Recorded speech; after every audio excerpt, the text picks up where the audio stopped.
सुप्रभात बच्चों। तो आज आपका हिंदी सेकंड का पाठ 8 का अनुवाचन कार्य है, तो आप ध्यान से सुने।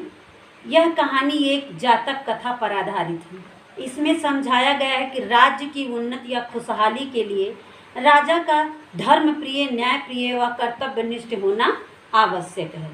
अपने राज्य को चलाने के लिए राजा के अंदर क्या क्या गुण होने चाहिए, उनको किस तरह से अपनी प्रजा का देख रेख करना चाहिए, यह इस पाठ के द्वारा आपको एक संदेश दिया जा रहा है। राजा ब्रह्मदत्त एक विवेकशील व लोकप्रिय राजा थे। विवेकशील मतलब विचारवान और सब में प्रजा का अपने प्रिय। दरबार, नगर तथा नगर के बाहर सभी लोग राजा के गुणों का बखान करते ना थकते थे। राजा का व्यवहार इतना अच्छा था कि राज दरबार तो राज दरबार ही है, लेकिन उसके बाहर भी लोग राजा की बहुत बड़ाई करते थे। परंतु राजा को ऐसे व्यक्ति की तलाश थी जो उसके अवगुण बता सके। चापलूसों की कमी दुनिया में नहीं होती, लेकिन अवगुण कौन बताता है? जो निस्वार्थ भाव से किसी को मानता है, जिससे किसी का कोई स्वार्थ नहीं रहता, वो ये सोचता है कि ये इसकी बड़ाई, इसकी भलाई हो। जो एक दूसरे की भलाई के बारे में जो सोचेगा, वही उसकी कमियों को उजागर करता है। लोग जो सब कहा गया है कि सच जो है कड़वा होता है, तो सही है। अगर जो सच बोलता है वह जो है बहुत मानता है आपको, वही आपका शुभ चिंतक होता है, जो सच बात कह देता है। तो ऐसे व्यक्ति की तलाश में एक बार ब्रह्मदत्त अपना वेश बदलकर पूरे राज्य में घूमता हुआ हिमालय प्रदेश में पहुंचा। घने जंगलों और दुर्गम यानी कठिन पर्वतों को पार करता हुआ वह हिमालय प्रदेश में स्थित महात्मा बोधिसत्व के आश्रम में पहुंचा। महात्मा जी को श्रद्धा पूर्वक प्रणाम कर ब्रह्मदत्त आश्रम में एक ओर चुपचाप बैठ गया, क्योंकि उस समय जो है महात्मा जी पूजा में लीन थे। महात्मा बोधिसत्व जंगल से पके फल लाकर खाते थे। वे फल शक्तिवर्धक और शक्कर के समान मीठे थे, मतलब ताकतवर और मीठे थे। उन्होंने राजा को संबोधित कर कहा, वत्स, ये फल खाकर पानी पियो। मतलब इतने मीठे थे कि फल खाकर पानी पियो, क्योंकि उस जंगल में और तो कुछ था नहीं, कंदमूल फल ही वो खाते थे, तो वही उन्होंने उनको प्रेषित किया। राजा ने फल खाए और पानी पिया। उसे फल बड़े ही मधुर और स्वादिष्ट लगे। उसने बोधिसत्व से कहा, ऋषिवर, ये फल बड़े ही मीठे और स्वादिष्ट हैं। बोधिसत्व ने मंद मंद मुस्कुराते हुए कहा, वत्स, इस राज्य का राजा धर्मानुसार और न्यायपूर्वक राज करता है, इसी कारण ये इतने मीठे हैं।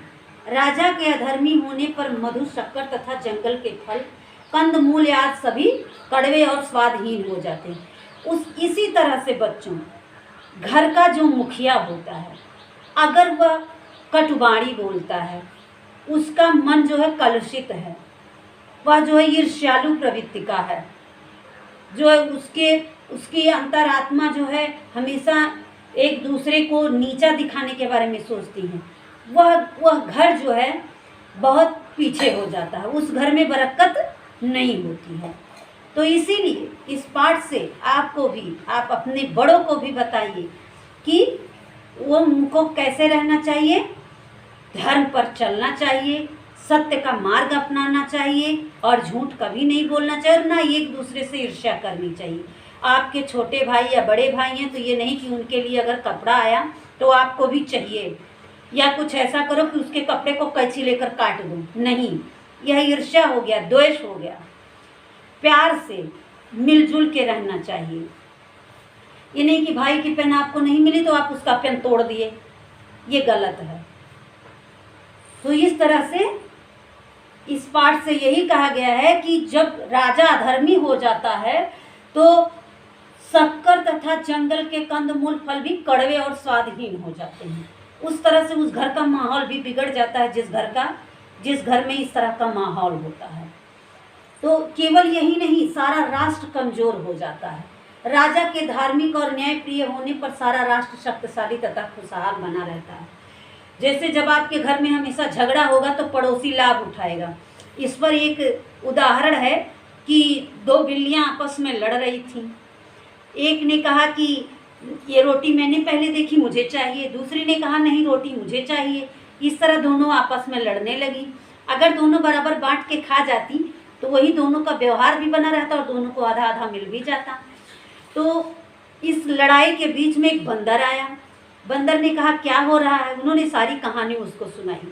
तो बंदर ने कहा ऐसा है कि लाओ मैं बांट देता हूँ। वह एक तराजू लाया और रोटी को तोड़ तोड़ के रखा। एक तरफ रोटी बड़ी थी, उसने उसमें से तोड़ के रोटी खा ली। अब दूसरी तरफ रोटी बड़ी हो गई, उसमें से तोड़ के खा लिया। अब इधर बड़ी हो गई, इसमें से तोड़ के खा लिया। ऐसे ऐसे तोलते समय उसने सारी रोटी खा ली। अब सारी रोटी खा के बंदर चला गया, बिल्लियाँ मुँह देखती रह गई। तो जब अपने घर में कलह होगी, अपने घर में लोगों के मन में दुर्भावना हो जाएगी, तो अगला लाभ उठाएगा, एक दूसरे को दूसरे के प्रति भर करके आपस में लड़वाएगा और उससे फायदा उठाएगा। और आप उसको अपना शुभचिंतक मानेंगे, उसका भला करेंगे, वो आपसे लाभ उठाएगा। तो इसलिए इससे ये कहा जाता है कि आधी छोड़ पूरी पे बधावे, पूरी मिले ना आधी पावे। तो इसीलिए जो है, जो मिल रहा उसी में संतोष करके अच्छे से प्रेम से रहना चाहिए। और यदि आपके घर का विकास हुआ तो गांव का विकास होगा, गांव का होगा समाज का होगा, समाज का होगा तो पूरे राष्ट्र का होगा। तो सारा राष्ट्र शक्तिशाली तथा खुशहाल बना रहता। ब्रह्मदत्त कुछ नहीं बोला, उसने अपना परिचय भी नहीं दिया। थोड़ी देर रुककर उसने बोधिसत्व को प्रणाम किया और अपनी राजधानी लौट आया। उसने मन ही मन सोचा, महात्मा बोधिसत्व के कथन की परीक्षा करूंगा, अधर्म और न्याय से राज करूंगा और देखूंगा कि बोधिसत्व की बातों में कितनी सच्चाई है। अब राजा इसका परीक्षण करने के लिए जैसा बोधिसत्व ने कहा था उस मार्ग पर चलना आरंभ कर दिया, अधर्म के, कि देखें इसका परिणाम क्या होता है। राजा ने ऐसा ही किया, उसने जानबूझकर अधर्म और न्याय का रास्ता अपना लिया।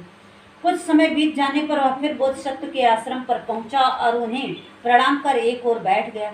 बोधिसत्व ने फिर पके फल लाकर ब्रह्मदत्त को खाने को दिए। राजा को वे फल बड़े ही कड़वे लगे। राजा ने फल थूकते हुए पूछा, ऋषिवरी इतने कड़वे क्यों हैं? बोधिसत्व ने जवाब दिया, बस राजा के अधर्मी और अन्यायी होने पर जंगल के फल, कंदमूल व सभी वस्तुएं कड़वी और स्वादहीन हो जाती हैं। यही नहीं, सारा राष्ट्र कमजोर हो जाता है। फिर वही बात दोहराई जो पहले दोहराई थी बोधिसत्व ने। राजा के और जिज्ञासा करने पर बोधिसत्व ने कहा, क्या तुमने गायों के झुंड को नदी पार करते देखा है? नदी पार करते समय सबसे आगे चलने वाली गाय यदि अपना मार्ग बदल दे तो अन्य गायें भी अपना मार्ग बदल देती हैं। राजा भी अपने राज्य का नेता होता है।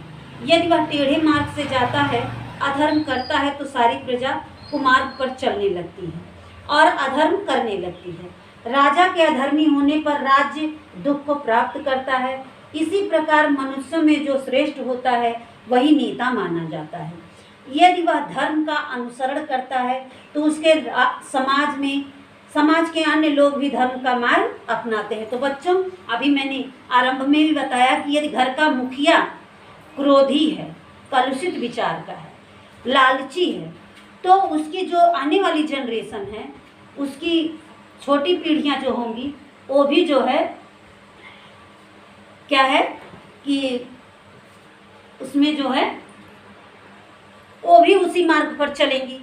वो भी अधर्मी होंगी, ईर्ष्यालु होंगी, लालची प्रवृत्ति की होंगी।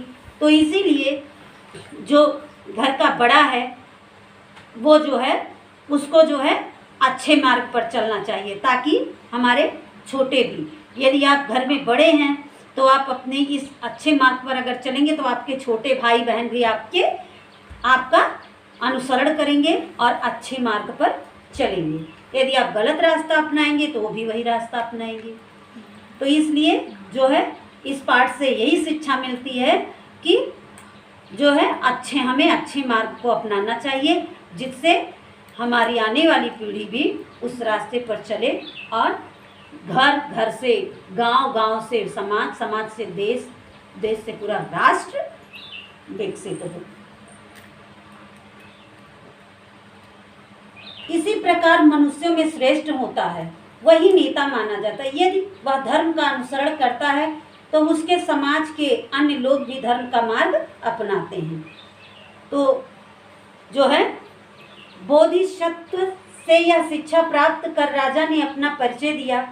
वह विनय पूर्वक बोला, महर्षि मैंने ही पहले फलों को मीठा किया, फिर मेरे ही कारण वे कड़वे हो गए। अब फिर उन्हें मीठा करूंगा और कभी कड़वा नहीं होने दूंगा, यही मेरा संकल्प है।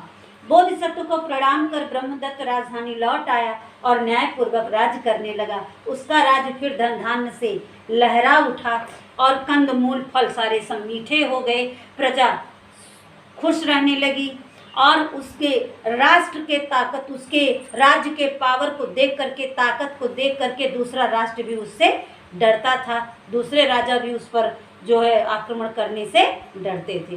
तो बच्चों, आज ये आपका अनुवाचन कार्य पाठ 8 का समाप्त हो गया। अब इसका अभ्यास कार्य मैं अगले पीरियड में करवाऊंगी। आज के लिए बस इतना ही। एक बार इस पाठ को आप फिर से इसका अनुवाचन करेंगे और जो चीज़ नहीं समझ में आएगी वो पूछ सकते हैं, और जो छोटे छोटे अभ्यास कार्य इसमें दिए हुए हैं वो किताब में कर भी सकते हैं पाठ के अनुसार। और जब मैं करवाऊंगी तो उसे मिला लेना बोर्ड पे या PDF से। धन्यवाद।